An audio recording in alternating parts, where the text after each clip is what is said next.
hindi tayo totally blind. Kaya ang Dios ni Evox ay nagsasabi na kapag ganitong trends na ito, ganitong fault, posibleng ganito kalakas yung mangyayaring paglindol at kailangan natin paghandaan. Nakakapagbigay tayo ngayon ng earthquake situation na dapat gagamitin natin sa kahandaan. Sa south o katimugang bahagi ng Sarangani at mga karatig lugar matatagpuan ang Cotabato Trench, isang malaking earthquake generator na nakapagdulot na ng malakas na lindol at tsunami sa nakaraan. Ayon kay DOST Secretary Renato Solidum Jr., ang pag-angat ng lupa sa ilalim ng dagat ang nagtutulak sa tubig paitaas at nagbumunga ng malalakas na alon na maaaring tumama sa mga baybayin sa loob lamang ng ilang minuto. Tubig sa unahan ay atras. Kasi napaangat mo yung tubig kung saan nandun yung earthquake epicenter, umatras, and then bumalik. Yun na yung naging tsunami. Ipinaliwanag din na nakasalalay ang lakas ng lindol sa haba at lawak ng pagbitak ng mga bato sa ilalim ng lupa.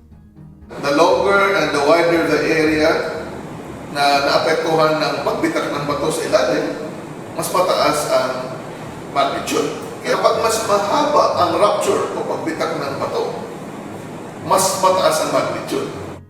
Dahil dito, nagagawang tansyahin ng mga siyentipiko ang posibleng pinakamalakas na lindol at mga epektong maaaring idulot nito sa mga tahanan, gusali at infrastruktura. Noong 1976, isang malakas na lindol ang yumanig sa Mindanao na nagdulot ng tsunaming umaabot sa 9 na metro ang taas.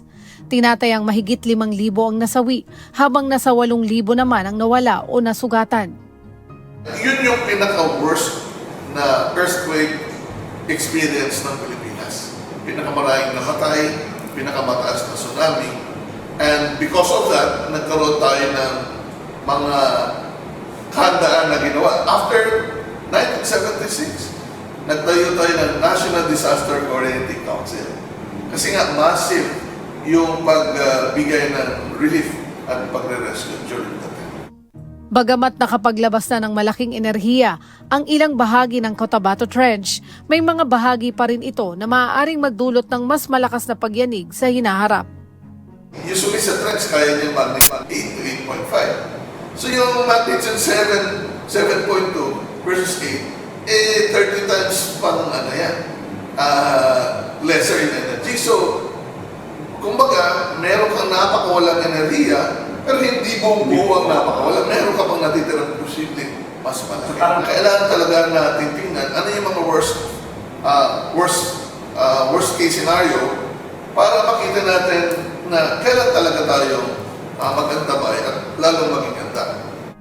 Kabilang sa mga panganib na kaugnay ng malalakas na lindol ang pagyanig, tsunami, landslide at liquefaction sa mga malalambot na lugar. Binigyang diin din ng mga eksperto na mas matindi ang epekto ng mababaw na lindol dahil sa kaunti ang batong dinadaanan ng enerhiya bago nito marating ang kalupaan. Sa kabila nito, napatunayan sa mga nagdaang pagyanig na mahalaga ang pagsunod ng mamamayan sa mga earthquake drills at mga itinuturong hakbang sa panahon ng sakuna. Kung saan sila naabutan, nag-drop sila lower to the ground and then nag-maintain the position. Paalala ng mga eksperto, hindi man maiwasan ang pagyanig, maaaring mabawasan ang pinsala kung matibay ang mga estruktura at alam ng bawat isa ang tamang pagtugon, bago, habang at pagkatapos ng lindol.